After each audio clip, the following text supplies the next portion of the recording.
1802 সালে বই লিখছেন গোল্ডজিহের, 1903 সালে জোসেফ শ্যাক্ট। জেনারেল শিক্ষিত ভাইরা ভালো করে শোনেন।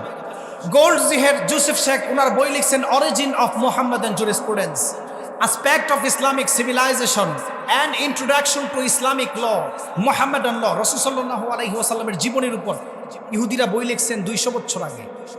তারা বই লেখার সময় রাসূল সাল্লাল্লাহু আলাইহি ওয়াসাল্লামের রাজনীতি নিয়ে লেখার সময় বলছেন নবীর মতো আর আদর্শবান নবী আর আসবে না। সুবহানাল্লাহ বলেন।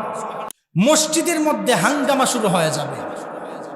আপনি বলবেন হুজুর মসজিদের মধ্যে হাঙ্গামা কিভাবে শুরু হয়? মসজিদ তো ইবাদত করার জায়গা। আল্লাহর নবী বলছেন শেষ জমানার মধ্যে এমন এক জমানায় মানুষ উপনীত হবে যেই জমানার মধ্যে মসজিদের মধ্যে হাত্তা ইয়াতাবাহান নাসু ফিল মাসাজিদ, মসজিদের রক্ষক, মসজিদ যারা চালায় কমিটি, তারা হবে এলাকার সবচাইতে বড় চোর বাটপার সুৎখোর আর ঘুষখোর। বিবাহ করার পরে মা বাবার থেকে সর্বপ্রথম আলাদা হয়, হওয়ার পরে তারা তাদের ওয়াইফকে নিয়ে কাপল ব্লগ বানায়, ভিডিও বানায়, ফেসবুকে নগ্নতা ছাড়ে। এরকম আছে না নাই? ইয়াং জেনারেশন মাদ্রাসা শিক্ষা না থাকার কারণে তাদের ভিতরে মাইন্ড সেট আপ করেছেন পড়াশোনার দরকার নাই, মা বাবার দরকার নাই, ভিডিও বানাবো, হারাম ইনকাম দিয়ে সংসার চালাবো। আল্লাহ রাব্বুল আলামিন কোরআন নাজিল করার মাধ্যমে দুনিয়ার মানুষদেরকে জানালেন, এই কোরআন নাজিল করার মাধ্যমে আল্লাহ সমাজের সমস্ত কিছুর সমাধান দিয়েছেন। কোরআন নাজিল করার মাধ্যমে আল্লাহ দুনিয়ার সমস্ত কিছুর সমাধান দিয়েছেন।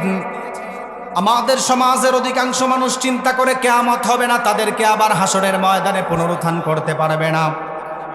উচ্চশিক্ষিত হওয়ার কারণে উলামায়ে কেরামদেরকে কাঠমোল্লা বলে গালি দেয়, উচ্চশিক্ষিত হওয়ার কারণে মাদ্রাসাকে ব্যাঙের ছাতা বলে গালি দেয়। অথচ আপনি জানলে অবাক হবেন, বর্তমান জমানার আধুনিক বিজ্ঞান ও কিয়ামত সম্পর্কে যেই তথ্য বর্তমান সমাজে দিয়েছেন, আপনি জানলে অবাক হবেন। ১৫০০ বছর আগে রব্বুল আলামিন সূরাতুল বনী ইসরাঈলের 50 নাম্বার আয়াতের মধ্যে এই তত্ত্বটা তুলে ধরেছেন। সুবহানাল্লাহ। আমি আলোচনায় যাওয়ার আগে জাস্ট আমার আলোচনার সিস্টেমটা সাজাচ্ছি, শুনেন। শিক্ষিত মানুষ যারা দাবি করে এই যে মাদ্রাসা শিক্ষাকে বিশেষ করে ব্যাঙের ছাতা বলে গালি দেয়, সুযোগ পেলেই উলামায়ে কেরামদেরকে কাঠমোল্লা বলে গালি দেয়, যে মানুষরা পুনরুত্থান হতে পারবে না। 1900 সালে স্টিফেন ক্যাপ নামের একজন বিজ্ঞানী, উনি দাবি করেছেন মানুষ মারা যাওয়ার পরে তাদেরকে আবার পুনরুত্থান করা সম্ভব। মানুষ মারা যাওয়ার পরে পুনরুত্থান করা সম্ভব 1990 এর পরে বলতেছে স্টিফেন ক্যাপ।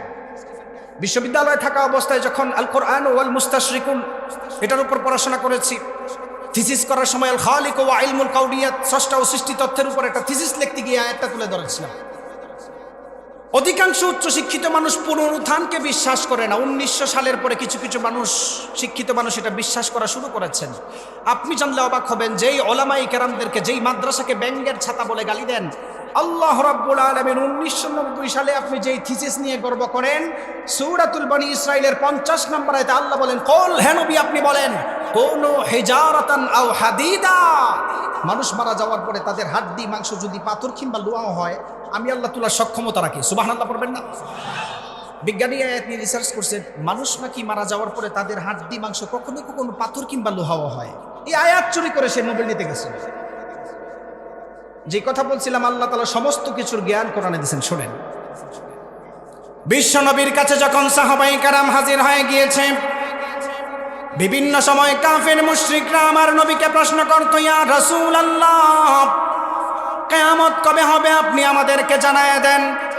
আল্লাহর নবী বললেন, ও সাহাবায়ে কেরাম, দুনিয়ার মানুষ শোনো, কিয়ামত কবে হবে আল্লাহ জানে, কিন্তু কিয়ামত হওয়ার আগে সমাজের মধ্যে 15টি খারাপ অভ্যাস যখন বেড়ে যাবে, আল্লাহর নবী বললেন 15টি খারাপ অভ্যাস যখন সমাজের মধ্যে বেড়ে যাবে, সমাজ ব্যবস্থা ধ্বংস হয়ে যাবে, কিয়ামত ঘনিয়ে আসবে। আল্লাহর নবী বললেন অগ্নিবায়ু সমাজের মধ্যে চালু করে দিবেন।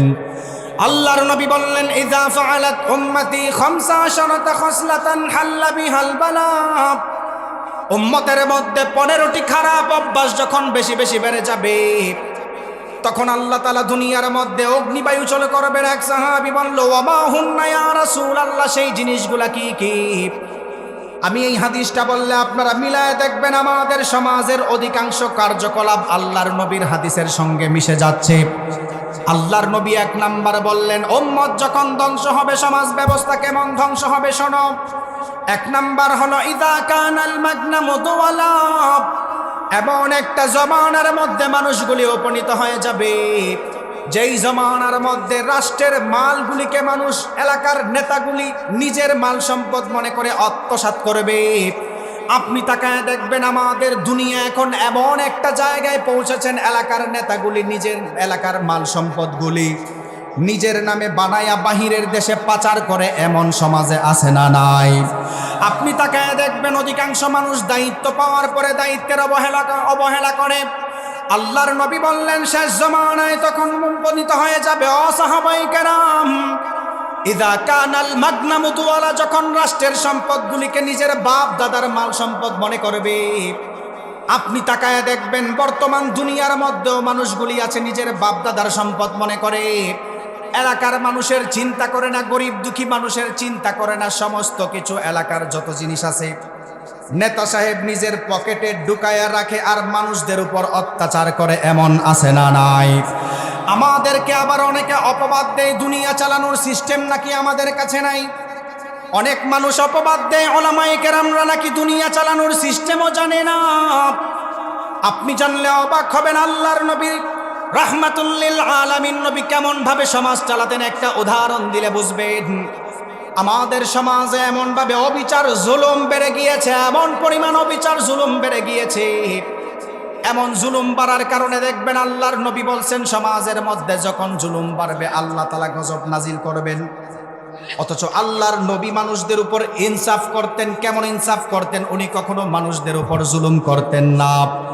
আপনি তাকায় দেখবেন আমাদের কাছে যাদের কাছে সুপার পাওয়ার আছে তারা মানুষদের উপর অত্যাচার করে, কিন্তু আল্লাহর নবীর কাছে যখন পাওয়ার ছিল আল্লাহর নবী কখনো মানুষদের উপর ইনসাফ ছাড়া অন্য কাজ করেন নাই।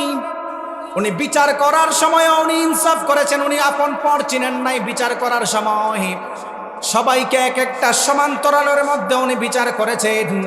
অথচ শেষ জমানার মধ্যে বিচার কার্য ধ্বংস হবে, দেখবেন এক চোখে তেল আরেক চোখে পানি দিয়ে বিচার করে, এমন মানুষ সমাজে আছে না নাই? আল্লাহর নবীর জমানায় এমন একটা ঘটনা ঘটেছিল, আপনাদেরকে উদাহরণ দেই। বুখারীর বর্ণনায় আল্লাহর নবী বললেন, আহাম্মাতহুমুল মারআতুল মাখজুমিয়াতুল্লাতী সারাকাত। ওই জমানার সবচাইতে উচ্চ বংশের একজন মহিলা, বনু মাখজুমি গোত্রের উচ্চ ফ্যামিলির মহিলা চুরি করেছিল। এলাকার মানুষ চিন্তা করতেছেন উচ্চ ফ্যামিলির মহিলা চুরি করেছে, আল্লাহর নবীর কাছে যদি নিয়ে যাওয়া হয় তাহলে তো আল্লাহর নবী তার হাত কেটে দিবে, উচ্চ ফ্যামিলির মানুষের উপর একটা দাগ লেগে যাবে। আপনি তাকায়া দেখবেন আমাদের সমাজে অধিকাংশ বিচারকগুলি ধনী গরিব আলাদা আলাদা বিচার করে, এমন আছে না নাই? আছে, এরকম আছে, ধনী গরিব আলাদা পার্থক্য করে। নবী যে বলছেন শেষ জমানার যারা নেতা হবে তারা আত্মসাৎ বেশি করবে, জুলুমও বেশি করবে। তো নবী কেমন ভাবে ইনসাফ করতেন শুনেন। আহাম্মাতহুমুল মারআতুল মাখজুমিয়াতুল্লাতী সারাকাত। ওই জমানার বনু মাখজুমি গোত্রের সম্ভ্রান্ত ফ্যামিলির মহিলা চুরি করেছেন। এলাকার মানুষ চিন্তা করতেছেন নবীর কাছে যদি নিয়ে যাওয়া হয় তাহলে তো নবী সরাসরি হাত কেটে দিবেন, উনি তো কখনো আপন পর চিনবে না, ইনসাফ যেটা সেটাই করবেন, ঠিক কিনা বলেন? এলাকার মানুষ চিন্তা করতেছেন আল্লাহর নবীর কাছে এই কথাটা কিভাবে বলা যায়। মাইয়ুকাল্লিমু রাসূলুল্লাহি সাল্লাল্লাহু আলাইহি ওয়াসাল্লাম, আল্লাহর নবীর কাছে কে এই ঘটনাটা নিয়ে যাবে, কেউ সাহস পাচ্ছে না। আপনি জানলে অবাক হবেন, হাদিসের মধ্যে এসেছেন ওয়া মাইয়াজতারিউ আলাইহি ইল্লা উসামা ইবনে যায়েদ হিব্বু রাসূলিল্লাহ। আল্লাহর নবী উসামা ইবনে যায়েদ রাদিয়াল্লাহু তাআলা আনহুকে ভালোবাসতেন। হাদিসের মধ্যে আসছেন হিব্বু রাসূলিল্লাহি সাল্লাল্লাহু আলাইহি ওয়াসাল্লাম।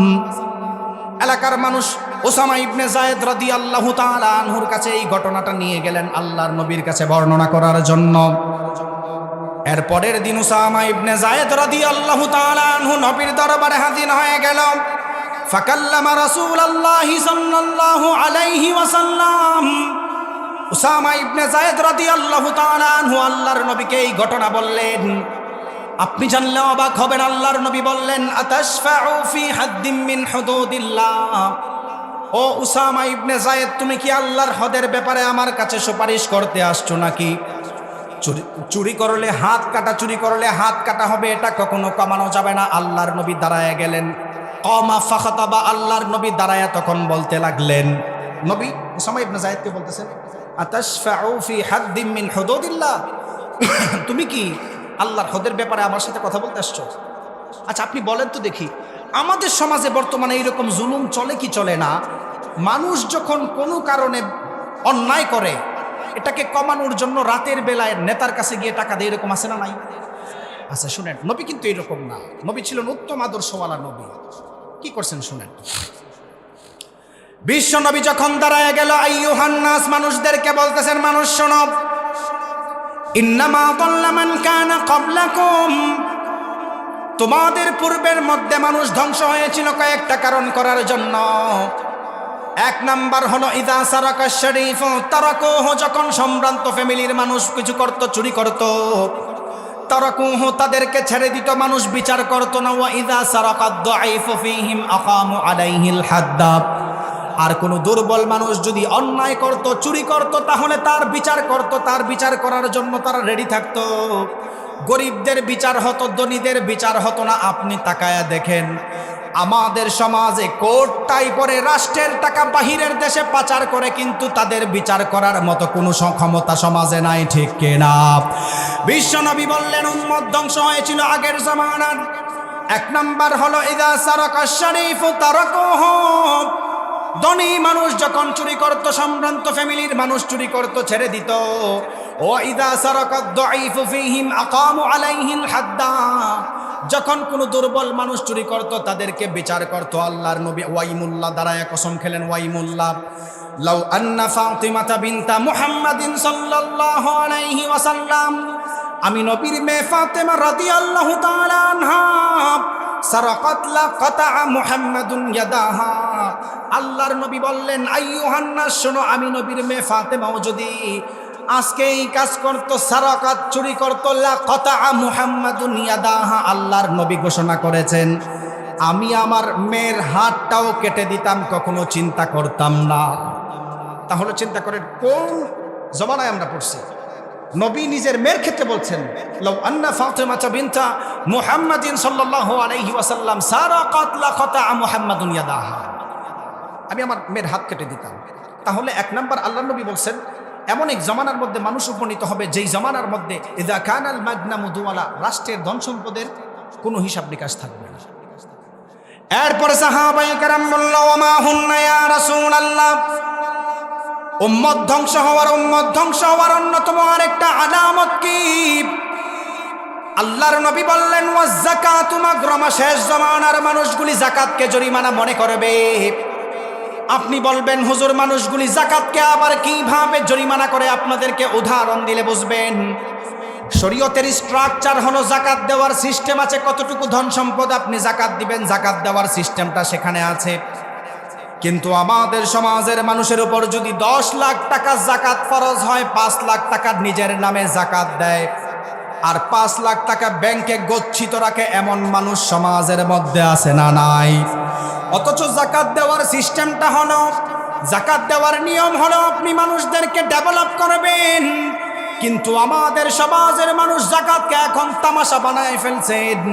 কেমন ভাবে তামাশা বানাইছেন শুনলে অবাক হবেন। এখন যদি কোনো মানুষের কাছে যাকাত ফরজ হয়, 5,000 শাড়ি কিনে, 10,000 লুঙ্গি কিনে এলাকার মধ্যে মাইকিং করে অমুক চৌধুরী সাহেবের বাড়িতে যাকাতের শাড়ি দেওয়া হবে, লাইন ধরে নিয়ে আসেন। আপনি তাকায় দেখবেন এইরকম বহু নজির আছে। লাইন ধরে যাকাতের শাড়ি আনতে গিয়ে মানুষ পাড়ার তলে পড়ে মারা গেছে, এমন নজির আছে।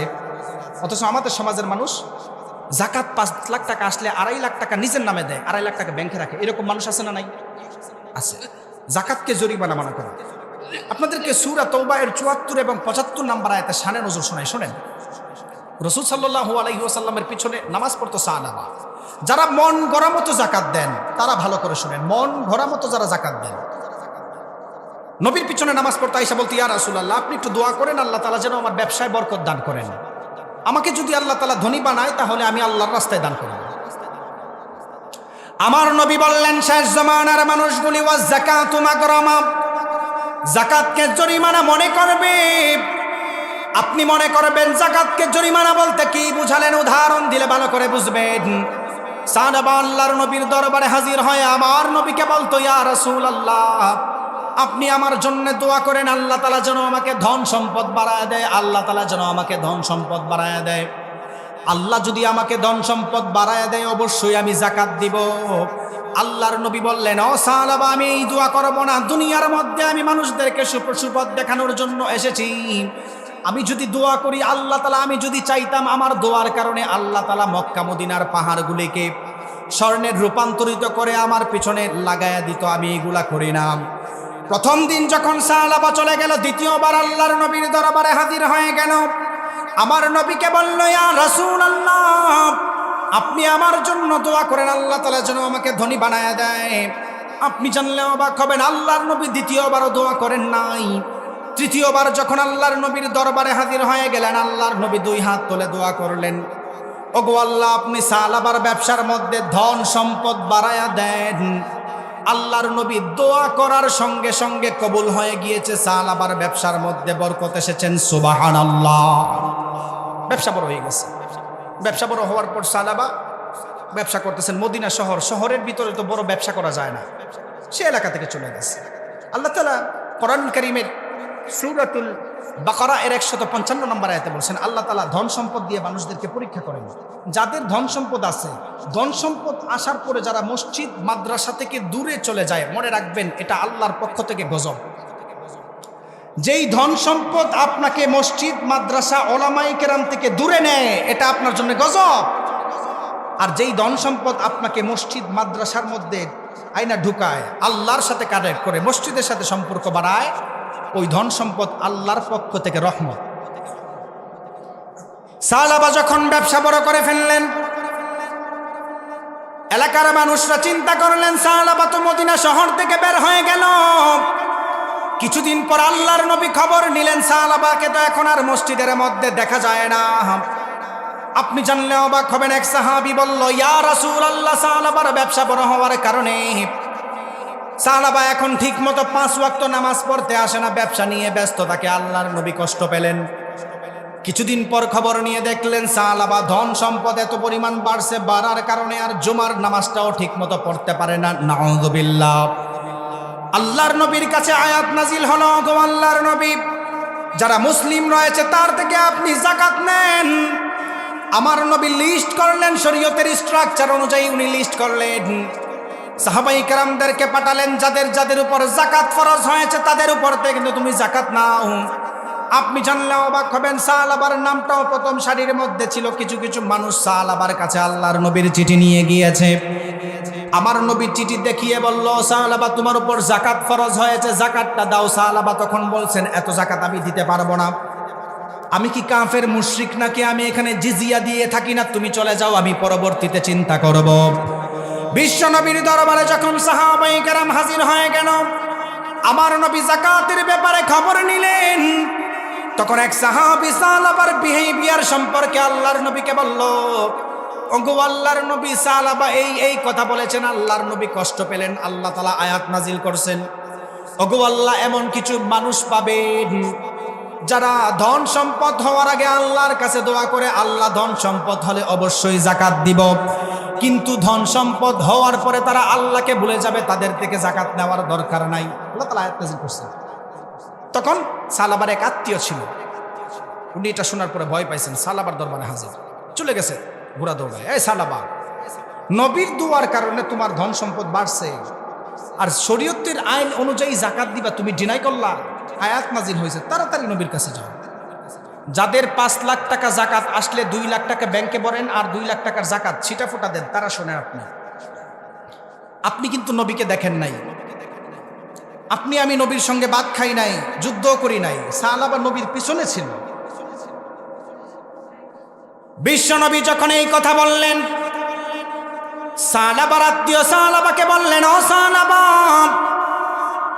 তাড়াতাড়ি নবীর দরবারে হাজির হয়ে যাও। আপনি জানলে অবাক হবেন, পরের দিন সাহাবা পশু নিয়ে আল্লাহর নবীর দরবারে, যাকাতের টাকা পয়সা নিয়ে আল্লাহর নবীর দরবারে হাজির হয়ে গেল।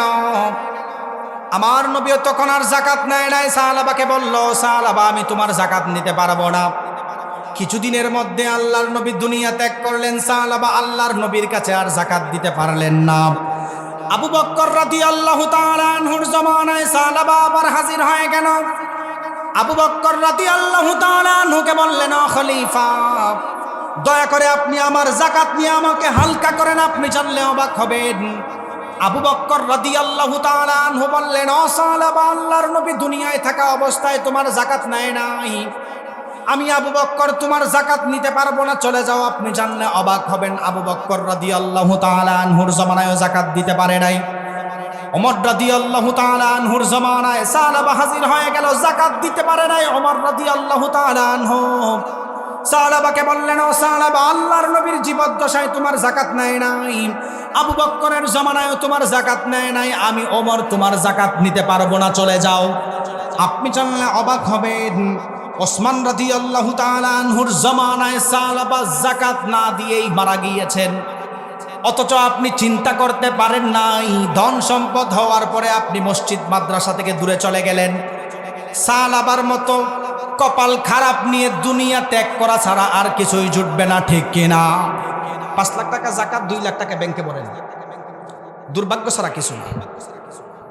তো রাসূল সাল্লাল্লাহু আলাইহি ওয়াসাল্লাম যখন বলছেন, শোনো, এই কাজ হলে উম্মত ধ্বংস হবে, আপনি বলবেন, হুজুর, এই পর্যন্ত তো মানুষের চেহারা বিকৃত হয় নাই, দুনিয়াতে দেখি নাই। আরে মানুষ চেহারা বিকৃত, আল্লাহ তাআলা চেহারা বিকৃত করবে দূরের কথা, পরে আমাদের মানুষ এমন জানোয়ার হয়েছে, আমরাই মানুষ থাকতে চাই না, ঠিক কিনা বলেন? আপনি বুঝতেছেন না, আমি উদাহরণ দিয়ে বুঝবেন। কন্ট্রিবিউটার্স থেকে গত 2 বছর আগে একটা গবেষণা বের হয়েছে, সারা পৃথিবীর 10টা হিংস্র প্রাণীর লিস্ট করা হয়েছে। কয়টা? আর একটু জোরে বলেন। 10টা। 1 নম্বর পৃথিবীর সবচাইতে হিংস্র প্রাণী হচ্ছে মশা, যার কামড়ে সারা পৃথিবীতে 7,50,000 মানুষ মারা যায়। 2 নাম্বার মানুষ হিংস্র প্রাণীর লিস্টে পড়ছেন, যাদের দাঙ্গা হাঙ্গামার কারণে সারা পৃথিবীর মধ্যে প্রায় 3.5 লক্ষ থেকে 4 লক্ষ মানুষ মারা যায়। 4 নাম্বার হিংস্র প্রাণীর মধ্যে সবচাইতে লিস্টে পড়ছে সাপ, যার কামড়ে সারা পৃথিবীর মধ্যে 2.5 লক্ষ মানুষ মারা যায়, বিশেষ করে আফ্রিকাতে, ব্রাজিলে। 4 নাম্বার হিংস্র প্রাণীর মধ্যে লিস্ট নাম লিখিয়েছেন কুকুর, যার কামড় এর কারণে, যার আঁচড়ের কারণে সারা ওয়ার্ল্ডের মধ্যে, সারা পৃথিবীতে প্রতি বছর 1,50,000 মানুষ মারা যায়। আপনি বলবেন, হুজুর, এই মুহূর্তে এই গবেষণা বলার কারণ কি? গবেষণা বলার কারণ হচ্ছে, মানুষ তো শ্রেষ্ঠ জীব। আল্লাহ তাআলা বলছেন, ওয়াত্তিনি ওয়াজ-যাইতুনি ওয়া তুরি সিনিনা ওয়া হাযাল বালাদিল আমিন লাকাদ খালাকনাল ইনসানা ফি আহসানি তাকওয়িম। আল্লাহ তাআলা তো এই কথা বলছেন, উত্তম স্ট্রাকচার, অবয়ব দিয়ে আল্লাহ বানাইছেন। তাহলে মানুষ কেন 2 নাম্বার হিংস্র প্রাণীতে গেল? এর কারণ আছে, শুনুন। গত বছর ইউনাইটেড স্টেট অফ আমেরিকার বিখ্যাত পপ তারকা $10 লাখ ইউজ করে তার চেহারা কুকুরের চেহারা বানাইছে। নাউজুবিল্লাহ পড়বেন না?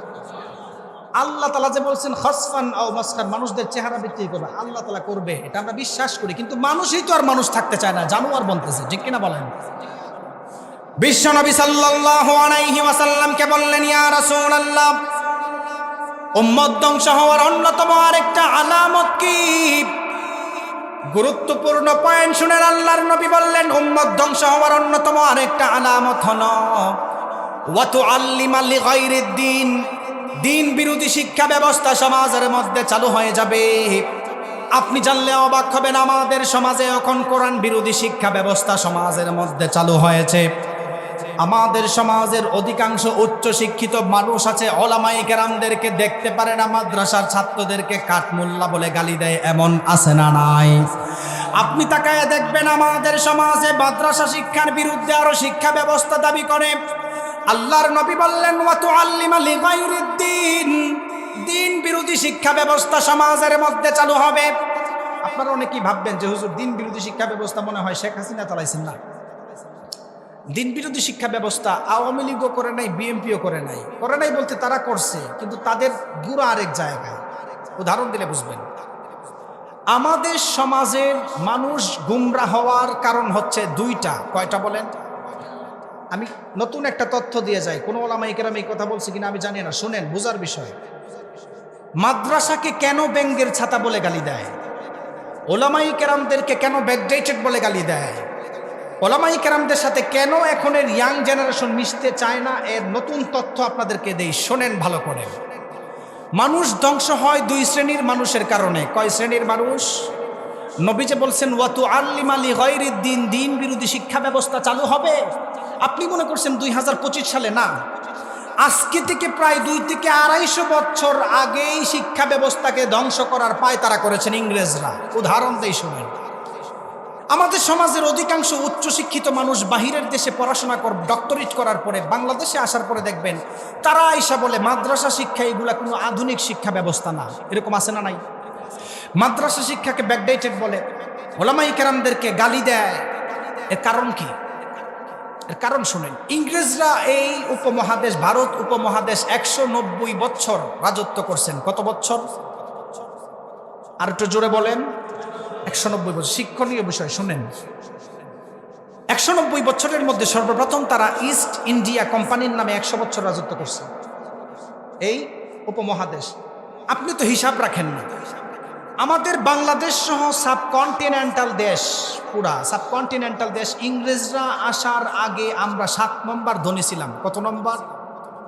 আর এখন আমরা গরিবের এমন লিস্টে পড়ছি আমাদেরকে খুঁজেই পাওয়া যায় না। আপনি বলবেন হুজুর ইংরেজরা কি এমন পাইছে এখানে এসে চুরি বাটপারি করছে? বর্তমান বাজার রেট অনুযায়ী ইংরেজরা ওই সময় 190 বছর রাজত্ব করা অবস্থায় 47 ট্রিলিয়ন ডলার বর্তমান বাজারে শুধু আমাদের টাকা চুরি করে নিয়ে গেছে। কেন বললাম 2 শ্রেণীর মানুষের কাছে, 2 শ্রেণীর মানুষের কারণে মানুষ, উচ্চ শিক্ষিত মানুষের কারণে গুমরা হয়।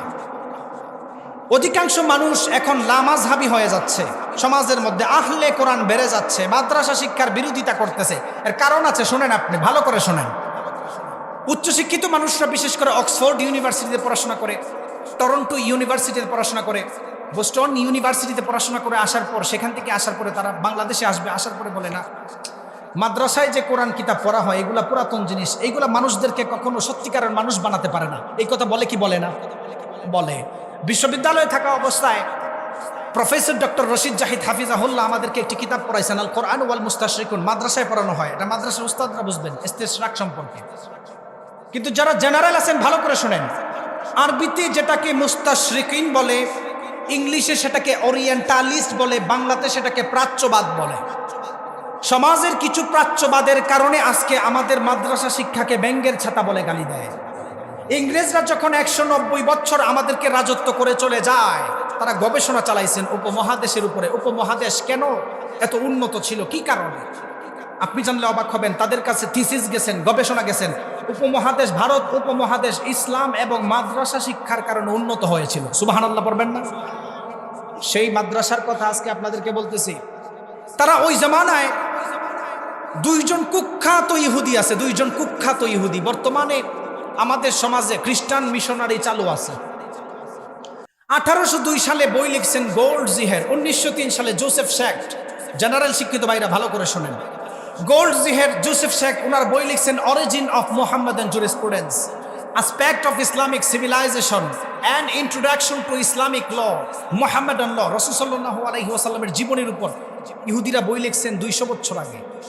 তারা বই লেখার সময় রাসূল সাল্লাল্লাহু আলাইহি ওয়াসাল্লামের রাজনীতি নিয়ে লেখার সময় বলছেন, নবীর মতো আর আদর্শবান নবী আর আসবে না। সুবহানাল্লাহ পড়েন।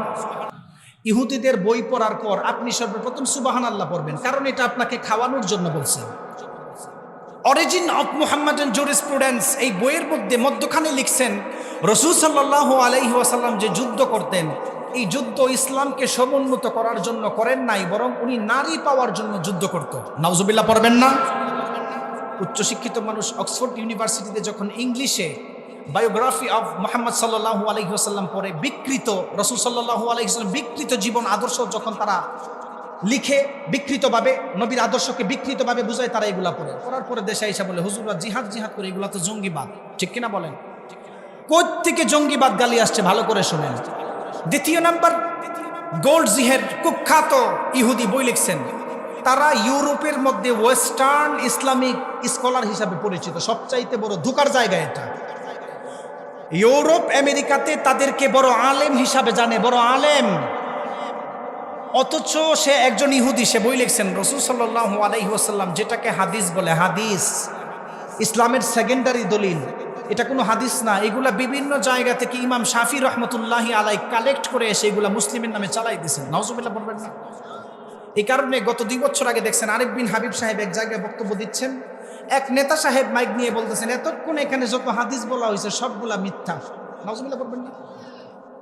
কোথা থেকে জোয়ার আসছে আপনি বুঝতে পারছেন? তৃতীয় নাম্বার, ওলামাই কেরামদেরকে মাদ্রাসাকে ব্যাঙ্গের ছাতা বলে গালি দেয় কেন? ইংরেজরা মাদ্রাসা শিক্ষাকে নষ্ট করার জন্য তারা বই লিখছেন। বই লিখতে গিয়ে ওনারা তুলে ধরছেন উপমহাদেশের মধ্যে মাদ্রাসা নামের যে জিনিস আছে এইগুলা দিয়ে ছেলেদেরকে পঙ্গু বানানো হয়। এরা জাগতিক কিছুই জানে না, যে কারণে আমাদের সমাজের মানুষ এখন মাদ্রাসা শিক্ষাকে ব্যাঙ্গের ছাতা বলে গালি দেয়। আপনাদেরকে একটা উদাহরণ দেই। ইংরেজদের শিক্ষা কমিশনের সভাপতির নাম হচ্ছে লর্ড ম্যাকল। ওই জামানায় তারা শিক্ষা বোর্ড বসানোর পরে ওনারা এমন কিছু নিয়ম নীতি তৈরি করেছিল মাদ্রাসা শিক্ষার বিরুদ্ধে। ওনাদের উদ্দেশ্য ছিল দেখতে আমার মতো একজন হুজুর হবে, দেখতে এশিয়ান মানুষ হবে, টুপি দাড়ি থাকবে, কিন্তু আদতে সে ইউরোপিয়ান হবে। যে কারণে তারা শিক্ষা ব্যবস্থা ধ্বংস করার জন্য আলাদা শিক্ষা ব্যবস্থা চালু করছেন আর মাদ্রাসা শিক্ষাকে পিছনে ফেলাইছেন। 1900 সাল থেকে এই শিক্ষা ব্যবস্থা ধ্বংসের দিকে মানুষ আগাচ্ছে। বিশ্বনবী সাল্লাল্লাহু আলাইহি ওয়াসাল্লাম বললেন, উম্মত ধ্বংস হওয়ার অন্যতম একটা আলামত হলো ওয়া তুআল্লিমা লিগাইরিদ দ্বীন, দ্বীন বিরোধী শিক্ষা ব্যবস্থা সমাজে চালু হবে। আল্লাহর নবী বলছেন, ইউশিকু আইয়াতি আলান নাসি জামান, এমন একটা জমানার মধ্যে মানুষগুলি উপনীত হবে যেই জমানার মধ্যে লা ইয়াবকা মিনাল ইসলামি ইল্লা ইসমুহু, ইসলাম শুধু নামে থাকবে, ইসলাম কাজে থাকবে না। আপনি তাকায় দেখেন আমাদের সমাজে ইসলাম এখন কাজে ব্যবহার করা হয় না। দ্বিতীয় নাম্বার বলা হয়েছে ওয়ালা ইয়াবকা মিনাল কুরআনি ইল্লা রাসমুহু, কোরআন শুধু রসম থাকবে, অক্ষর থাকবে, মানুষ কোরআন পড়তে পারবে না। পড়তে জানলেও মানুষ কোরআনের অর্থ জানবে না, আবার অধিকাংশ মানুষ কোরআনের সাথে সম্পর্ক রাখবে না। আপনি জানলে অবাক হবেন, রব্বুল আলামিন কোরআনের মধ্যে বলেছেন যেই মানুষ দুনিয়ার মধ্যে কোরআন পাওয়ার পরে কোরআন মানে নাই, নবী রাসূল পাওয়ার পরে নবী রাসূল মানে নাই, ওই মানুষদেরকে আল্লাহ তাআলা দুনিয়া এবং আখিরাতের মধ্যে 3টা শাস্তি দিবেন। বলেন কয়টা? আল্লাহ রাব্বুল আলামিন কোরআনুল কারীমের 20 নম্বর সূরা সূরাতুত তাহা এর 124 থেকে 26 নম্বর আয়াতে জানালো, ওয়ামান আ'রাদা আন যিকরি ফাইন্না লাহু মাঈশাতান যানকা ওয়া নাহশুরুহু ইয়াওমাল কিয়ামাতি আ'মা ক্বালা রাব্বি লিমা হাশারতানি আ'মা ওয়া ক্বাদ কুনতু বাসীরা قال كذلك أتتك آياتنا فنسيتها وكذلك اليوم تنسى। আল্লাহ রাব্বুল আলামিন এই আয়াতের মধ্যে দুনিয়ার মানুষদেরকে জানালেন, দুনিয়ার মধ্যে কোরআন পাওয়ার পরে যারা কোরআনকে মানে নাই, নবী রাসূল পাওয়ার পরে যারা নবী রাসূলকে মানে নাই, ওয়ামান আ'রাদা আন যিকরি ফাইন্না লাহু মাঈশাতান যানকা, মুফাসসিরিনে কেরাম মাঈশাতান যানকা এর ব্যাখ্যা করেছেন যারা দুনিয়ার মধ্যে কোরআন পাওয়ার পরে কোরআন মানে নাই, ওই মানুষটাকে আল্লাহ দুনিয়াতে কখনো সুখ শান্তি দিবে না। আপনি বলবেন, ও হুজুর, যারা দুনিয়ার মধ্যে কোরআন মানে না, যারা মাদ্রাসা শিক্ষাকে গালি দেয়, আমরা তো তাদেরকে দেখেছি বড় বড় বিল্ডিংয়ে থাকে, গাড়ি নিয়ে চলাফেরা করে, নাস্তিকদেরকে ভালোভাবে চলাফেরা করতে দেখেছি। মুফাসসিরিনে কেরাম বলেন ওই মানুষটার দিলের মধ্যে ঈমান না থাকার কারণে ওই মানুষটার মধ্যে কখনো দুনিয়ার শান্তি থাকবে না। দ্বিতীয় নাম্বার ব্যাখ্যা শাস্তি সম্পর্কে আল্লাহর নবী সাহাবায়ে কেরামরাও ব্যাখ্যা করেছেন। ইবনে আব্বাস রাদিয়াল্লাহু তাআলা আনহু বলেন, মাঈশাতান যানকা এর দ্বিতীয় নাম্বার ব্যাখ্যা হলো মানুষটা কোরআন না মানা অবস্থায় যদি মারা যায়, কবরে রাখার সঙ্গে সঙ্গে তাদের কবরটাকে সংকীর্ণ করা হবে। তৃতীয় নাম্বার শাস্তি সম্পর্কে আল্লাহ রাব্বুল আলামিন বললেন, ওয়া নাহশুরুহু ইয়াওমাল কিয়ামাতি আ'মা, ওই মানুষদেরকে আল্লাহ হাসরের ময়দানে অন্ধ অবস্থায় লাঞ্ছিত করে হাজির করবেন। আল্লাহ তাআলা লাঞ্ছিত করবেন, অন্ধ অবস্থায় হাজির করবেন। আচ্ছা, এই আয়াতের মধ্যে আল্লাহ তাআলা বলতেছেন যে মানুষদেরকে চোখ দেওয়ার পরেও আল্লাহ তাআলা অন্ধ অবস্থায় নাযিল করবেন। কিছু কিছু মানুষ সেদিন প্রশ্ন করবে, আল্লাহ দুনিয়াতে চলার জন্য তো আপনি আমাকে চোখ দিছিলেন, চোখ দেওয়ার পরে কেন আপনি আমাকে অন্ধ অবস্থায় তুলছেন? প্রশ্ন করবে সেদিন। আপনি তো আল্লাহর নিয়ামত সম্পর্কে আপনার ধারণা নাই। আমাদেরকে আল্লাহ চলার জন্য একটা ব্রেইন দিছেন, কতটুকু নিয়ামত দিছে শুনেন। ব্রেন, ব্রেইন আমাদের মানব দেহের জন্য কতটুকু উপকারী। 250 গ্রাম ব্রেইনের মধ্যে আল্লাহ তাআলা 86 বিলিয়ন নিউরন দিছেন। সুবহানাল্লাহ পড়েন। 250 গ্রাম ব্রেইনের মধ্যে আল্লাহ তাআলা 86 বিলিয়ন নিউরন দিয়েছেন। আমি কথা বলতেছি, আমার একটা নিউরন কাজ করতেছে। আপনি কথা শুনতেছেন, আপনার একটা নিউরন এটা অ্যাকসেপ্ট করতেছে। 250 গ্রাম ব্রেইনের মধ্যে 86 বিলিয়ন নিউরন। আপনি চিন্তা করতে পারেন। এই মাদ্রাসার মধ্যে এমন শিক্ষা দেওয়া হয়, আধুনিক বিজ্ঞানও তাদের কাছে মাথা নত। আমি কেন বললাম দিন বিরোধী শিক্ষার পক্ষে থাকবেন না, মাদ্রাসা শিক্ষার সাথে থাকেন, ফায়দা আছে। শুনেন, আমাদের অধিকাংশ সমাজের মানুষ চিন্তা করে মাদ্রাসায় পড়াশোনা করলে হয়তো তারা দুনিয়ার আধুনিকতা সম্পর্কে কিছু জানবে না। অধিকাংশ উচ্চ শিক্ষিত মানুষ আছে, তারা চিন্তা করে মাদ্রাসায় পড়লে, কোরআন শিখলে হয়তো এলাকার সন্তানরা কিছু চিনবে না, জানবে না। ইফতা পর্যন্ত মাদ্রাসা, ল ডিপার্টমেন্ট, আপনারা যারা ইংলিশ বুঝেন, ল ডিপার্টমেন্ট। আপনারা একজন অ্যাডভোকেটকে যেই সম্মান দেন, এখানে পড়ানো হয় এগুলো।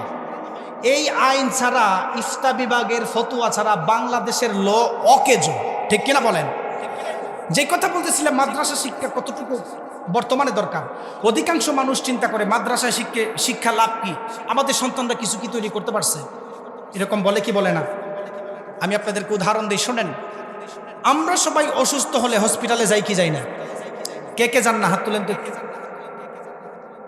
এই যে এরা যায় না। আচ্ছা, অসুস্থ হলে হসপিটালে যান।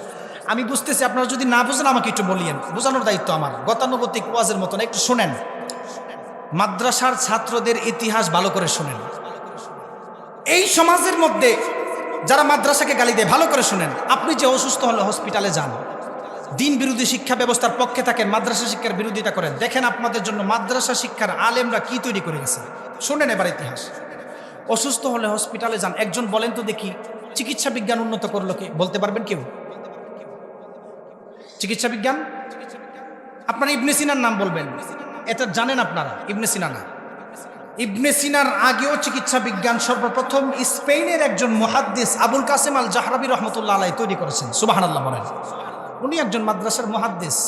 আপনি মাদ্রাসার শিক্ষাকে, মাদ্রাসার ছাত্রদেরকে গালি দেন, শুনেন তারা কি তৈরি করেছেন। 17 শতাব্দী, 18 শতাব্দী, 7ম শতাব্দীর ইতিহাস পড়বেন ভালো করে। আবুল কাসেম আল জাহরাবি রহমতুল্লাহ আলাইহি চিকিৎসা বিজ্ঞান সর্বপ্রথম তৈরি করার পরে শল্য চিকিৎসা পৃথিবীতে উনি সর্বপ্রথম তৈরি করছেন। 30 খণ্ডের বই লিখছেন। একজন আলেম সর্বপ্রথম মাদ্রাসার শিক্ষার ছাত্রদেরকে গালি দিচ্ছেন, একজন আলেম সর্বপ্রথম চোখের ছানির অপারেশন তৈরি করে গেছেন। সুবহানাল্লাহ পড়বেন। আবুল কাসেম আল জাহরাবি রহমতুল্লাহ আলাইহি যখন চিকিৎসা বিজ্ঞান তৈরি করেন, ওনার কাছে মানুষ যেত স্পাইনাল কর্ডের ব্যথা, অক্সিপিটাল লবের সমস্যা, ব্রেইনের মধ্যে সমস্যা, আবুল কাসেম আল জাহরাবি রহমতুল্লাহ আলাইহি উনি প্রেসক্রিপশন লিখতেন বিসমিল্লাহ দিয়ে। কি দিয়ে লিখতেন? সবাই বলেন তো দেখি কি দিয়ে? কিন্তু আমাদের বর্তমান ডক্টর সাহেবরা প্রেসক্রিপশনের কর্নারে RX লিখে। আপনারা দেখছেন কিনা? দেখেন নাই। মাদ্রাসা শিক্ষা যে গালি দেন আপনি ল্যাটিনদের ইতিহাস জানেন, এর আগের ইতিহাস জানেন না। শোনাচ্ছে আপনাদেরকে। আবুল কাসেম আল জাহরাবি রহমতুল্লাহ আলাইহি চিকিৎসা বিজ্ঞান, চিকিৎসা দিত বিসমিল্লাহ দিয়ে প্রেসক্রিপশন। আমাদের সমাজের ডক্টর সাহেবরা RX লিখে দেয়। RX এর দুইটা মিনিং। একটা মিনিং হচ্ছে এই নিন, আরেকটা মিনিং হচ্ছে ওই জমানার মিশরীয় গ্রিক দেবীদের অনুসরণ করা। যেই মিশরীয় গ্রিক দেবীকে অনুসরণ করলে তারা দাবি ছিল, তাদের আকীদা ছিল, তাদের আর কখনো অসুস্থ হবে না। নাউজুবিল্লাহ পড়বেন না? সুস্থতা দেওয়ার মালিককে, অসুস্থতা দেওয়ার মালিককে। ল্যাটিনরা আসার পরে বিসমিল্লাহকে চেঞ্জ করে RX লিখছেন। স্পেনের বিখ্যাত মুহাদ্দিস, যাকে মুহাদ্দিসুদ দাহার ওয়ান নাহার ওয়াল বাহার বলা হয়, আবুল কাসেম আল জাহরাবি রহমতুল্লাহ আলাইহি এই চিকিৎসা বিজ্ঞান উন্নত করছেন। ইবনে সিনা আধুনিক চিকিৎসা বিজ্ঞান বানাইছেন। কিন্তু দুঃখজনক বিষয় হচ্ছে আমাদের সমাজে শিক্ষিত মানুষরা বাহিরের দিকে MBBS, FCPS, FRCS এর ডক্টরেট করে, ঠিক আছে, কিন্তু তাদের ঐতিহ্য না থাকার কারণে, না জানার কারণে বিসমিল্লাহ বাদ দিয়ে RX লিখে প্রেসক্রিপশন দেয়। আছে না এরকম? আজকের এই তাফসীর থেকে আমাদের একটাই দাবি থাকবে, আমরা RX কে বর্জন করে বিসমিল্লাহ দিয়ে প্রেসক্রিপশন দেওয়া চাই। ঠিক কিনা বলেন? এটা শুনে রাখেন। মাদ্রাসার ছাত্ররা কি করছে? অনেক কিছু করছেন, ইতিহাসের অভাব নাই, কিন্তু বললে আপনাদের গায়ে জ্বালা শুরু হয়। কারণ আপনাদেরকে যেই জ্ঞান ইউনিভার্সিটিতে পড়ায়, বাহিরের দেশে পড়াচ্ছে, পুরাটাই দিন বিরোধী শিক্ষা ব্যবস্থা দিয়ে বলা। এরপরে কোরআন না মানলে দ্বিতীয় নাম্বার শাস্তি হলো আল্লাহ তাআলা হাসরের ময়দানে অন্ধ অবস্থায় তুলবেন। সেই মানুষগুলি আবার আল্লাহকে বলবেন, ওগো আল্লাহ, দুনিয়ার মধ্যে চোখ থাকার পরে কেন আপনি আমাদেরকে অন্ধ অবস্থায় তুললেন? আল্লাহ তাআলা তাদের জবাবেও সূরাতুত তাহা এর 126 নম্বর আয়াতে মানুষদেরকে বললেন, قال كذلك أتتك آياتنا فنسيتها وكذلك اليوم تنسى। আল্লাহ আয়াত নাযিল করে বলেছেন, দুনিয়াতে তোমাদের কাছে যাওয়ার পরেও তোমরা কোরআন মানো নাই, কোরআন জানো নাই। ওলামায়ে কিরাম যাওয়ার পরে তাদেরকে মিথ্যাবাদী, নবীকে মিথ্যাবাদী বলে গালি দিচ্ছে। তাহলে কি বুঝলেন? মাদ্রাসা শিক্ষার বিরোধিতা করা অবস্থায় গিয়ে কবরে গেলে এক, দুনিয়াতে শান্তি পাবে না, 2 নাম্বার কবরের আযাব শুরু হয়ে যাবে, দ্বিতীয় নাম্বার আল্লাহ তাআলা অন্ধ অবস্থায় তুলবেন, অন্ধ অবস্থায়। এবার আসেন আল্লাহর নবীকে বলছেন, ইয়া রাসূলুল্লাহ আরেকটা আলামত বলেন, আরেকটা গুরুতর আলামত আপনাদেরকে বলি। আল্লাহর নবী বলছেন শেষ জামানার মধ্যে উম্মত ধ্বংস হবে তখন ওয়ারতাফাআতিল আসওয়াতু ফিল মাসাজিদ, মসজিদের মধ্যে হাঙ্গামা শুরু হয়ে যাবে। আপনি বলবেন হুজুর মসজিদের মধ্যে হাঙ্গামা কিভাবে শুরু হয়? মসজিদ তো ইবাদত করার জায়গা। আল্লাহর নবী বলছেন শেষ জমানার মধ্যে এমন এক জমানায় মানুষ উপনীত হবে যেই জমানার মধ্যে মসজিদের মধ্যে হাত্তা ইয়াতাবাহান নাসু ফিল মাসাজিদ, মসজিদের রক্ষক, মসজিদ যারা চালায়, কমিটি, তারা হবে এলাকার সবচাইতে বড় চোর, বাটপার, সুৎখোর আর ঘুষখোর। আছে না এরকম? এই বিষয়টা এদের সাথে কমন পড়ছে, দিকে চিল্লি দিয়ে উঠছে। আল্লাহ নবী কথা বলছেন শেষ জমানায় মসজিদের কমিটি হবে চোর, শেষরা, ঘুষখোর, সুৎখোর। আচ্ছা আপনি বলেন তো দেখি, মসজিদ কমিটি সুৎখোর, ঘুষখোর হওয়ার পিছনে দায়ী কারা? মসজিদ কমিটি সুৎখোর, ঘুষখোর হওয়ার পিছনে দায়ী হচ্ছে আপনারা এবং আমরা। সবাই বলেন কারা? আপনারা এবং আমরা। আমাদের মস্তিষ্কে এমন পছন্দ ধরছে, যেই কোনো মানুষ আইসা যদি 10 লাখ টাকা মসজিদে দান করে, সুৎখোর হোক আর ঘুষখোর হোক, তাকে আমরা মসজিদের কমিটি বানাই কি বানাই না? তাহলে দোষটা কার? দোষ আমাদের। বিশ্বনবী সাল্লাল্লাহু আলাইহি ওয়াসাল্লাম বলেন, শেষ জামানার মধ্যে মানুষরা যখন ধ্বংস হয়ে যাবে, মানুষদের চেহারা বিকৃত করবেন আল্লাহ তাআলা। কি আল্লাহ তাআলা কি কারণে? আপনি শুনলে অবাক হবেন। এমন একটা জামানার মধ্যে মানুষগুলি উপনীত হয়ে যাবে যেই জামানার মধ্যে ওয়ারতাফাতিল আসওয়াতু ফিল মাসাজিদ, মসজিদের মধ্যে হাঙ্গামা, উচ্চ সুরে কথা বলবেন। আপনি তাকায় দেখবেন ইমাম সাহেব যদি সুদের কথা বলে, এলাকার পাওয়ারফুল মানুষরা ইমামকে ধমক দিয়ে চাকরি ছাড়া করে, এমন জালেম সমাজের মধ্যে আছে না নাই? মসজিদের ইমাম সাহেব যখন ঘুষের বিরুদ্ধে কথা বলে, এলাকার মানুষরা খেপে যায়। মসজিদের ইমাম সাহেবরা যখন গান বাজনার বিরুদ্ধে কথা বলে, এলাকার কিছু কিছু মানুষ আছে গান বাজনার পক্ষে, তারা মসজিদের ইমাম সাহেবের উপর অত্যাচার করে।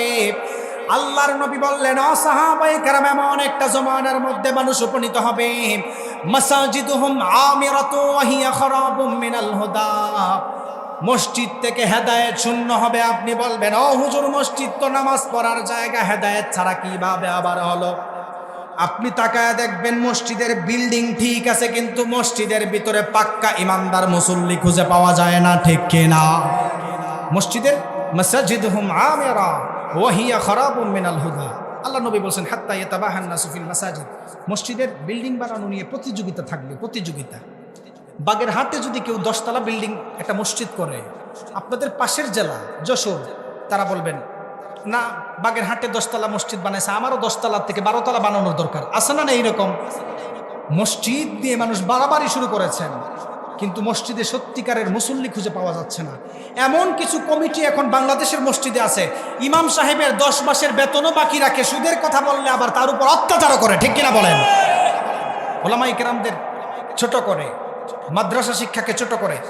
এর মূল কারণ সমাজের মধ্যে কিছু কিছু খারাপ মানুষদেরকে আপনারা নেতৃত্ব দিচ্ছেন। এই কারণে রাসূল সাল্লাল্লাহু আলাইহি ওয়াসাল্লাম বলছেন, উম্মত ধ্বংস হবে ইযা ফাআলাত উম্মতি 15 খাসলাতান হাল্লা বিহাল বালা। এর অন্যতম আরেকটা কারণ হচ্ছে ওয়া উকরিমার রাজুলু মাখাফাতা শাররিহি ওয়া কানা যাইমুল কওমি আরজালাহুম। দুইটা শব্দ ব্যবহার করছেন এখানে। ওয়া উকরিমার রাজুলু মাখাফাতা শাররিহির ব্যাপারে হাদিসে আসছেন, অনিষ্টতার ভয়ে মানুষ মানুষকে সম্মান করবেন। এমন কিছু জালেম মানুষ আছে যাদেরকে দেখলে সালাম না দিলে তাদের উপর পরবর্তীতে ডাইকা নিয়ে অত্যাচার করে, এরকম মানুষ আছে না নাই? আচ্ছা, তো যেই কথা বলতেছিলাম, মাসাজিদুহুম আমিরা ওয়া হিয়া খারাবুম মিনাল হুদা, মসজিদ কমিটি কেমন হবে এই কথা আল্লাহ কোরআনে বলে নাই? তো আল্লাহ তাআলা যদি মসজিদ কমিটি কেমন হবে কোরআনে বলছেন, বলার পরেও আপনি কেন সুদপুর মসজিদের কমিটি বানালেন? দোষটা তো আপনার। এটা জানার পরেও আপনি মসজিদের মধ্যে ঘুষখোর ক্যাশিয়ার রাখলেন, দোষ তো আপনার আর আমার। কারণ আমরা কোরআনকে, ওই যে রাসূল বলছেন লা ইয়াবকা মিনাল কোরআনি ইল্লা রাসমুহু, কোরআন শুধু রসম থাকবে, আইন থাকবে না, কোরআনের মানবে না মানুষ।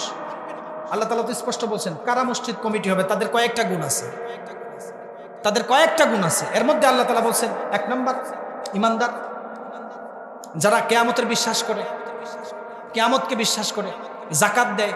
অধিকাংশ যারা যাকাত দেয় না, চোর বাটপার, তারাই এখন মসজিদের কমিটি। ঠিক মতো সে যাকাত দেয় না।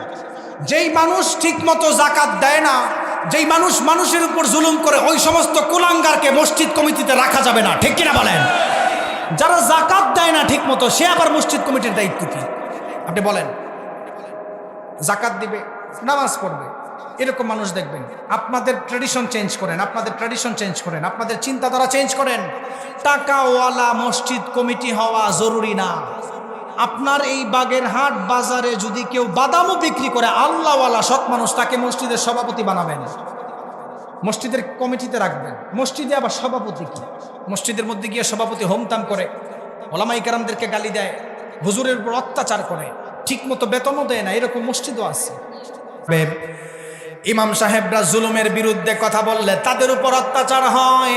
আপনি তাকায় দেখবেন, মসজিদের মধ্যে যদি গান বাজনার বিরুদ্ধে কথা বলে, মাদ্রাসায় যদি গান বাজনার বিরুদ্ধে কথা বলে, কিছু কিছু জালেম আছে মসজিদ মাদ্রাসাকে কুলাঙ্গার বলে, এইভাবে ওলামায়ে কেরামদেরকে কুলাঙ্গার বলে গালি দেয়। এইরকম মানুষ সমাজের মধ্যে আছে না নাই? আপনি তাকায় দেখবেন, আমাদের সমাজের মানুষ নিজের সন্তানদেরকে আর আলেম বানাতে চায় না, সকালবেলায় মক্তবের মধ্যে পাঠাতে চায় না। আল্লাহর নবী বললেন, যখন উম্মতরা কোরআন ছেড়ে দিবে, ফালিয়ারতাকিবুহু ইনদা যালিকা রিহান হামরা, অগ্নিবায়ু চালু করবেন। আল্লাহর নবীর এই কথাটা সত্য। আপনি তাকায় দেখবেন, লস অ্যাঞ্জেলেস আল্লাহ তাআলা আগুন দ্বারা পোড়ায়া দিয়েছেন। আর আমাদের সমাজের মানুষ মাদ্রাসা শিক্ষার বাহিরে গিয়ে ওয়াত্তুখিজাতিল কায়নাতু ওয়াল মাআজিব, গান বাজনার সাথে আরো বেশি লিপ্ত হয়ে যাচ্ছে সমাজের মধ্যে। এমন আছে না নাই? আছে। আজকের এই তাফসিরে কয়টা মানুষ? আল্লাহ নবী বলছেন ওয়াত্তুখিজাতিল কায়নাতু ওয়াল মাআজিব। এমন জমানায় মানুষ উপনীত হবে, যেই জমানার মধ্যে মানুষ গান বাজনা শিক্ষা নিয়ে ব্যস্ত থাকবে। অধিকাংশ মানুষ এখন নিজের সন্তানকে সকালবেলায় হারমোনিয়াম শিখায়। নাউজুবিল্লাহ পড়বেন না? আপনারা যারা মুরব্বী চাচা আছেন, সকালে মক্তবে গিয়ে কোরআন পড়ছেন, তাকায় দেখেন এখন আস্তে আস্তে মসজিদের মধ্যে আর মক্তবে সন্তানরা যেতে চায় না, সকালবেলা গান বাজনা নিয়ে ব্যস্ত থাকে, হারমোনিয়াম বাজায়। আসার পরে বলেন অমুক চৌধুরী সাহেব যে আমার সন্তান তো সকালবেলায় নৃত্য শিখে, আমি তাকে কোরআন পড়াতে পাঠাই না। নাউজুবিল্লাহ পড়বেন না? আল্লাহ নবী এই কথা বলছেন, ওয়াত্তুখিদাতিল কায়নাতু ওয়াল মাআজিব। যদি কোনো গায়ক আসতো এখানে, হাজার হাজার মানুষ হতো, কিন্তু মানুষ কোরআন ছেড়ে দিচ্ছে, কোরআন ছেড়ে দেয়, কোরআন বুঝে না। অথচ আল্লাহ নবী বলছেন, উম্মতের মধ্যে যেই সমস্ত উম্মত কোরআন পড়বে, কোরআন পড়া অবস্থায়, এই অবস্থায় কোরআন শিখবে, কোরআনের সাথে সম্পর্ক রাখে, যদি মারা যায় হাসরের ময়দানে কোরআন তার জন্য শাফাআত করবেন। সুবহানাল্লাহ। কোরআন শাফাআত আমাদের জন্য করুক, আমরা চাই কি চাই না? তাহলে কোরআন শিক্ষার দরকার আছে না? তাহলে আপনি গান বাজনা কেন শিক্ষা দেন? কেন আপনার সন্তানকে আপনি কিন্ডারগার্টেনে সকালবেলা পাঠাচ্ছেন? কিন্ডারগার্টেন চালু করাও ইহুদিদের একটা বড় চক্রান্ত, সকালে মক্তবের বিরুদ্ধে। ঠিক কিনা বলেন? সবচাইতে বড় চক্রান্ত। আল্লাহর নবী তো বলছেন, স্পষ্ট বলছেন, যারা কোরআন পড়ে তারা আল্লাহর পরিবার। যারা কোরআন পড়ে, কোরআন হাসরের ময়দানে তাদের জন্য নূর হয়ে দাঁড়াবে, কোরআন তাদের জন্য শাফাআত করবেন। আল্লাহ যতক্ষণ পর্যন্ত আপনি বান্দাকে কোরআন, আপনি যতক্ষণ পর্যন্ত বান্দাকে জান্নাতে না দিবেন, ততক্ষণ পর্যন্ত কোরআন আপনার জন্য শাফাআত করতে থাকবেন। আল্লাহর নবী বললেন, ও সাহাবায়ে কেরাম, ইকরাউল কুরআন ফাইন্নাহু ইয়াতি ইয়াউমাল কিয়ামাতি শাফিআন লিআসহাবিহি। আল্লাহর নবী বললেন, ও সাহাবায়ে কেরাম, যেই মানুষগুলি কোরআন তেলাওয়াত করে মারা যাওয়ার পর হাসরের ময়দানে কোরআন তাদের জন্য শাফাআত করতে থাকবেন, যতক্ষণ পর্যন্ত না ওই মানুষটাকে জান্নাতে না দেওয়া হবে, কোরআন ওই বান্দার জন্য শাফাআত করতে থাকবেন, ক্ষান্ত হবেন না। এজন্য আমাদের সমাজে কোরআন শিক্ষার প্রয়োজন, আমাদের সমাজের মধ্যে মাদ্রাসা শিক্ষার প্রয়োজন। ওয়াত্তুখিজাতিল কায়নাতু ওয়াল মাআজিব, গান বাজনার বিরোধিতা করতে হবে। দুঃখজনক বিষয় হচ্ছে সমাজের মানুষ গান বাজনার সাথে লিপ্ত হয়ে যাচ্ছে। আল্লাহর নবী বললেন, ও সাহাবায়ে কেরাম, উম্মত ধ্বংস হওয়ার আরেকটা কারণ হলো শেষ জমানার যুবক ভাইরা ওয়া আতাআর রাজুলু ওয়া যাওজাতাহু ওয়া আক্কা উম্মাহু। শেষ জামানার যুবক ভাইরা স্ত্রীর কথা শোনার পর মা বাবার সঙ্গে খারাপ ব্যবহার করবে, তাদেরকে বৃদ্ধাশ্রমে রেখে দিয়ে আসবে, এমন যুবক আমাদের সমাজে আছে না নাই? আছে, অভাব নেই, অভাব নাই এরকম অবস্থা। একটু শিক্ষিত হয়েছে, মা বাবা একটু বৃদ্ধ হয়েছে, তারা বৃদ্ধাশ্রমে দিয়ে আসছেন। আল্লাহ নবী কথা বলছেন, ওয়াইফের কথা শোনার পর স্ত্রীর কথা শোনার পর মা বাবার সঙ্গে খারাপ ব্যবহার করে। আপনি তাকায় দেখেন, যেই সমস্ত সন্তান মা বাবার সঙ্গে খারাপ ব্যবহার করছেন, এরা কখনোই দুনিয়াতেও শান্তি পাবে না, আখিরাতেও শান্তি পাবে না। আল্লাহ নবী বলছেন, মান আদরাকা আবওয়াইহি ইনদাল কিবারি আহাদুহুমা আও কিলাহুমা ফালাম ইয়াদখুলিল জান্নাহ। যেই সমস্ত সন্তান বৃদ্ধ অবস্থায় মা বাবারে পাইছে, দুইজনের একজন পাওয়ার পরেও তাদেরকে রাজি খুশি করাতে পারে নাই, এরা কখনো জান্নাতে যাবে না। আপনি মিয়া হজ করার জন্য পাগল, 8 লাখ 9 লাখ টাকা দিয়ে প্রতি বছর হজ করেন, আপনার হজ কবুল হয় কিনা আল্লাহ জানে। রসুল গোল্ডেন অফার দিচ্ছেন, শোনো, যাদের বৃদ্ধ মা বাবা ঘরে বেঁচে আছে, তারা যদি তাদের মা বাবার দিকে নেক নজরে একবার তাকায়, একটা কবুল হজের সওয়াব হবে। সুবহানাল্লাহ বলেন। প্রতি নজরে একটা করে কবুল হজের সওয়াব। 10 লাখ টাকা খরচ করে যে আপনি হজ করলেন, কবুল নাও হতে পারে, কিন্তু আল্লাহর নবী বলছেন একবার তাকালে একটা কবুল হজের সওয়াব। এক সাহাবী বলছে, ইয়া রাসূলুল্লাহ, আমি যদি 100বার তাকাই, কোন উম্মত যদি তার বৃদ্ধ মা বাবার দিকে 100বারও তাকায়, 100বারই কবুল হজের সওয়াব হতে থাকবে। সুবহানাল্লাহ বলেন। তো এমন জমানায় আমরা আসছি, মা বাবা বৃদ্ধ হলে তাদেরকে আমরা বৃদ্ধাশ্রমে দিয়ে আসি। মা বাবা একটু অন্ধ হয়ে গেলে তাদেরকে দেখাশোনা করে না, ধমক মারে। আপনি তাকায় দেখেন, বৃদ্ধাশ্রম আপনি খুঁজে দেখেন, মাদ্রাসার ছাত্রদের মা বাবা কখনোই বৃদ্ধাশ্রমে যায় না, ঠিক কিনা বলেন? গত কয়েকদিন আগেই তো কল রেকর্ড ফাঁস হয়েছে, এক ইঞ্জিনিয়ার সাহেব ওনার ফোন দিয়েছেন সরকারি কর্মকর্তা, যে আপনার বাবা মৃত্যুসজ্জা অবস্থায়, আসেন একটু ওনাকে নিয়ে যান। বলছেন মারা গেলে এখানেই দাফন করবো, হলে জানায়। নজুবিল্লাহ পড়বেন না? তো কোন শিক্ষা দিচ্ছেন আপনি? আপনার সন্তানকে আপনি মাদ্রাসা শিক্ষার বাহিরে যেই কোনো শিক্ষা দেন, মনে রাখবেন শেষ জমানায় আপনিও কষ্ট করবেন, হাসরের ময়দানে আল্লাহর কাছে আপনার জবাব দিতে হবে। আর বৃদ্ধাশ্রম তো আছেই ফ্রিতে। বিশ্বনবী সাল্লাল্লাহু আলাইহি ওয়াসাল্লাম বললেন, ওয়া আতাআর রাজুলু ওয়া যাওজাতাহু ওয়া আক্কা উম্মাহু। শেষ জমানার যুবক ভাইরা কেমন হবে শুনে নাও। তারা স্ত্রীর কথা শোনার পরে মা বাবার সঙ্গে খারাপ ব্যবহার করবে। অথচ আপনি তাকায় দেখেন, ঘরে ঘরে যুবক ভাইরা এখন মা বাবাকে কষ্ট দিয়ে কথা বলে, ঘরে ঘরে যুবক ভাইরা এখন মা বাবাকে ধমক দেয়, ঘরে ঘরে মা বাবার উপর অত্যাচার করে তাদেরকে বৃদ্ধাশ্রমে দিয়ে আসছেন। আপনি মনে রাখবেন, আল্লাহর গজব যেই কোনো সময় এই দুনিয়ার মধ্যে বাংলার জমিনেও আসতে পারে। ফালিয়ারতাকিবুহু ইনদা যালিকা রিহান হামরা। এই সমস্ত কাজ করার কারণে আল্লাহ তাআলা অগ্নিবায়ু চালু করতে পারেন। মনে রাখবেন, আপনাদের কারণে সমাজের মধ্যে আল্লাহ গজব নাজিল করতে 1 সেকেন্ডও দেরি করবেন না।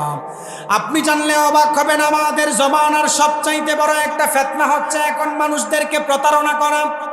আল্লাহ নবী বলছেন, এমন জমানায় মানুষ আসবেন, যেই জমানা মানুষ ধ্বংস হওয়ার আগে প্রতারণার যুগ আসবেন। প্রতারণার যুগ, প্রতারণার যুগ কি? এক হাদিস আপনাদেরকে বলি। রাসূল সাল্লাল্লাহু আলাইহি ওয়াসাল্লাম বলেন, সায়াতি আলান নাসি সানাওয়াতুন খাদ্দা। এমন জমানায় মানুষ উপনীত হবে, যেই জমানার মধ্যে ইউসাদ্দাকু ফিহাল কাযিব ওয়া ইউকাযযাবু ফিহা সাদিক ওয়া ইউতামানু ফিহাল খায়েন ওয়া ইউখাওয়ানু ফিহাল আমিন। আল্লাহর নবী বলছেন, এমন জমানায় মানুষ উপনীত হবে, সত্যবাদীদেরকে মানুষ মিথ্যাবাদী বলবে। আছে না? না এরকম আছে। বর্তমান টেকনোলজি দিয়ে আপনাদেরকে উদাহরণ দেই। এমন এক জমানায় আমরা উপনীত হয়েছি, সত্যবাদীকে মিথ্যাবাদীকে এটা আমরা এখন আর ধরতে পারতেছি না। AI, আর্টিফিশিয়াল ইন্টেলিজেন্ট, এর কারণে যুবক ভাইরা এত পরিমাণ এখন এটার মধ্যে ঝুঁকছেন, আমার মতো হুবহু মানুষ বানায় এখন ভিডিও দিয়ে কথা বলাচ্ছেন। এরকম দেখছেন কি দেখছেন না? আর্টিফিশিয়াল ইন্টেলিজেন্ট AI মানুষদের ভিডিও বানায়, বিভ্রান্ত করে মানুষদেরকে। আল্লাহর নবী তো এই কথাই 1450 বছর আগে বলছেন, ইউসাদ্দাকু ফিহাল কাযিব ওয়া ইউকাযযাবু ফিহা সাদিক। মানুষ সত্যবাদীদেরকে মিথ্যাবাদী বলবে, মিথ্যাবাদীদেরকে মানুষ সত্যবাদী বলবে। বর্তমানে এই সমাজই চলতেছেন মানুষ। এখন সমাজের যুবক ভাইরা মা বাবার সঙ্গে খারাপ ব্যবহার করার সাথে সাথে নতুন ট্র্যাডিশনে জড়িত হয়েছে তারা। যারা যুবক আছেন ভালো করে শোনেন, আমাদের অধিকাংশ যুবক ভাই ইসলামী শিক্ষা না থাকার কারণে তারা এখন নতুন ট্র্যাডিশনে পা দিয়েছেন। সেই ট্র্যাডিশন হচ্ছে বিবাহ করার পরে মা বাবার থেকে সর্বপ্রথম আলাদা হয়, হওয়ার পরে তারা তাদের ওয়াইফকে নিয়ে কাপল ব্লগ বানায়, ভিডিও বানায়, ফেসবুকে নগ্নতা ছাড়ে। এরকম আছে না নাই? ইয়াং জেনারেশন মাদ্রাসা শিক্ষা না থাকার কারণে তাদের ভিতরে মাইন্ড সেট আপ করেছেন, পড়াশোনার দরকার নাই, মা বাবার দরকার নাই, ভিডিও বানাবো, হারাম ইনকাম দিয়ে সংসার চালাবো। অধিকাংশ যুবক এখন এই অনলাইন জুয়া, অনলাইন ট্রেডিশনের মধ্যে পড়ে গেছেন, এমন বেহায়াপনায় পড়ছেন। আপনি কি কখনো বলতে পারবেন কোনো মাদ্রাসার হুজুর নিজের ওয়াইফকে ভিডিওতে আইনা কি করতেছেন না করতেছেন ফেসবুকে ছাড়ছে? বলতে পারবেন কোনো দিন? এটাই তো আপনি পার্থক্য করতে পারেন এই শামসুল উলুম মাদ্রাসার ছাত্ররা বা বাহিরের মানুষরা কিরকম চলাফেরা, আপনি তো পার্থক্য করতে পারেন এখানে। আপনি ইংরেজদের পাতা ফাঁদের মধ্যে আপনি পা দিয়েছেন, ইংরেজদের পাতা ফাঁদের মধ্যে আপনি পা দেওয়ার কারণে আপনার সন্তান এখন নাস্তিক হচ্ছে। আপনার সন্তান আপনাকে ঠিক মতো 3 বেলা খাবার দেয় না, লাত্তি উষ্টা মেরে ঘর থেকে বের করে দেয়। ইংরেজদের কারবার। আমাদের বাংলাদেশ থেকে 100 বছর টেকনোলজির দিক দিয়ে আগায়া জাপান, যারা জাপান গেছেন ভালো করে জানেন, জাপান 100 বছর আগায়া টেকনোলজির দিকে। জাপানের আইন হচ্ছে ছেলে সন্তান যখন একটু বড় হবে, কোনো সন্তান কিছু করলে তার মা বাবা যদি তারে ধমক দেয় তাহলে তাদের বিরুদ্ধে মামলা দিতে পারবে। নাউজুবিল্লাহ পড়বেন না? এই সভ্যতার দাম আছে যেই মা বাবা শাসন করলে তাদের নামে মামলা দেয়। জাপান টেকনোলজির দিক দিয়ে উন্নত, কিন্তু তারা সামাজিকভাবে আমাদের মতো শান্তি নাই। আমাদের এই উপমহাদেশে শান্তি আসার মূল কারণই হচ্ছে কোরআন, মাদ্রাসা শিক্ষা, ঠিক কিনা বলেন? এটাই ইংরেজরা ধ্বংস করার জন্য সর্বোচ্চ চেষ্টা করছেন 200 বছর আগে। গোল্ড জিহাদ, জোসেফ শেক্ট, মিস্টার আরবারি, নিকলসন, ওনারা বই লিখে গেছেন ইংলিশে। লেখার পরে এখন যুবক ভাইরা পাগল হয়ে গেছে, 2 লাইন ইংলিশ জানে, মাদ্রাসা শিক্ষাকে গালি দিচ্ছে। আল্লাহ নবী তো এই কথাই বলছেন, ওয়াতু আল্লিম আলী গায়রিদ দিন। যে কথা বলতেছিলাম আপনাদেরকে, যুবক ভাইরা এই ট্রেডিশন ছাড়তে হবে। অনলাইন জুয়া আমাদের যুবক ভাইদেরকে এখন ধ্বংসের দান প্রান্তে নিয়ে গেছে। এখন আর ঢাকা ক্লাবে যাওয়া লাগে না, মোবাইলে বসে কিভাবে যেন এখন জুয়া খেলে, মোবাইলে বসে। গত সপ্তাহেও আমরা নিউজ দেখলাম, অনলাইন জুয়ার টাকা জোগাড় না করতে পারার কারণে মারে হত্যা করে ফেলছে। নাউজুবিল্লাহ পড়বেন না? আচ্ছা আপনি বলেন তো দেখি, আপনার সন্তানকে যদি আপনি দিন শিক্ষা দিতেন, এলমে দিন শিক্ষা করা ফরজ, যতটুকু শিক্ষা না করলেই নয়, এলমে দিন শিক্ষা করা ফরজ। আপনার সন্তানকে অন্তত যদি আপনি এলমে দিনটা শিক্ষা, যতটুকু শিক্ষার দরকার পড়াতেন, সে কি আর জুয়ার সাথে লিপ্ত থাকতো? কি বলেন আপনারা? জুয়ার সাথে লিপ্ত না। কিন্তু আমাদের সমাজের মানুষ, আমাদের সমাজের যুবক ভাইরা জুয়া খেলে মদ এমনভাবে বাড়াইছেন, সমাজটাকে ধ্বংস করে ফেলছেন। আমার নবী বললেন, সাহাবায়ে কেরাম, এমন একটা জমানার মধ্যে মানুষগুলি উপস্থিত হয়ে যাবে যেই জমানার মধ্যে মদ খাওয়া সমাজের মধ্যে প্রচলন হয়ে যাবে, সমাজের মধ্যে মদ জুয়া বেড়ে যাবে, মানুষগুলি লাইসেন্সধারী মদখোর সমাজের মধ্যে বেড়ে গিয়েছে। তাদেরকে যখন পুলিশ ধরে তারা গর্ব করে বলে, আমার তো লাইসেন্স আছে, আমি তো লাইসেন্স দিয়ে মদ খাই। আপনি জানলে অবাক হবেন, আল্লাহর নবী বলেছেন শেষ জামানায় মানুষ ধ্বংস হবে যখন মদ খাওয়ার সাথে লিপ্ত হয়ে যাবে। মানুষরা ধর্মীয় জ্ঞান না শিক্ষা থাকার কারণে তারা এখন মদ জুয়ার সাথে লিপ্ত হয়ে গিয়েছেন। আর মা বোনরা পর্দা ছেড়ে এখন বাজারে বাজারে ঘোরাফেরা করতেছেন। এমন মা বোন সমাজে আছে না নাই? আছে। বিশাল হারির পাতলা কাপড়, রশ্মি কাপড় পরে তারা পাতলা কাপড় পরতেছে। বোরকা সমাজের মধ্যে এখন ট্রেডিশনে ফেলাই দিয়েছেন। শেষ জামানার আলামত এইগুলো। কিয়ামত তো হবে আল্লাহ জানে, কিন্তু কিয়ামতের আগে কি কি ঘটবে এই কথাগুলি আপনাদেরকে সংক্ষেপে বলতেছিলাম। মদ জুয়া বেড়ে যাবে, মদ জুয়া। দ্বিতীয় নাম্বার, মা বোনরা পর্দা ছেড়ে দিবে। আপনার সন্তান, আপনার মেয়ে বাজারের মধ্যে উলঙ্গ হয়ে চলতেছেন, হাসরের ময়দানে এর জন্য আপনাকে জবাব দিতে হবে, কখন ছাড় দেওয়া হবে না। আপনাকে প্রশ্ন করা হবে আপনি আপনার সন্তানকে কি শিক্ষা দিয়েছেন। হাসরের ময়দানে যখন বিচারের কথা বলা হবে, সন্তান আপনার বিরুদ্ধে মামলা দিবেন, আপনি আমার বাবাকে আগে জাহান্নামে নেন, কারণ সে আমাকে দুনিয়ায় থাকতে ইলমে দ্বীন শিক্ষা শেখায় নাই।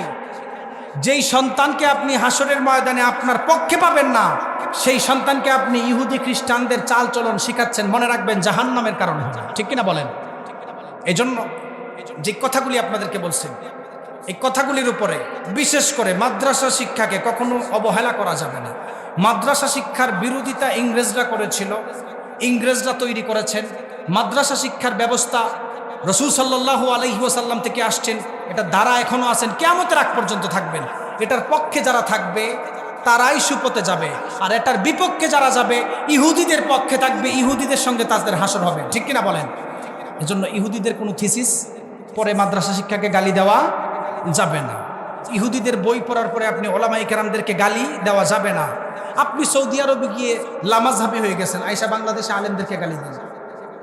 সৌদি আরবে যাওয়ার পর আহলে কোরআন হয়ে গেছেন, আলেমদেরকে গালি দিচ্ছেন, এটা করা যাবে না। আপনাদেরকে আমি যেই কথাগুলি বলছি, সিরিজগুলা গোল্ডজিহের, জোসেফ শেখ, এদের সিরিজগুলা পড়েন, আপনার চোখ খুলে যাবে।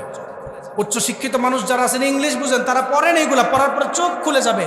আমাদের এই আদর্শ, মাদ্রাসার আদর্শ, নববী আদর্শকে কিভাবে তারা কলঙ্কিত করেছে। যে কথাগুলি বলছিলাম, এই কথাগুলির উপর বিশেষ করে আমাদেরকে, আপনাদেরকে আমল করার, বিশেষ করে আমাকে আমল করার তৌফিক দান করুন, এবং কিয়ামতের আগ পর্যন্ত মাদ্রাসা শিক্ষার পাশে থাকার তৌফিক দান করুন। আমিন।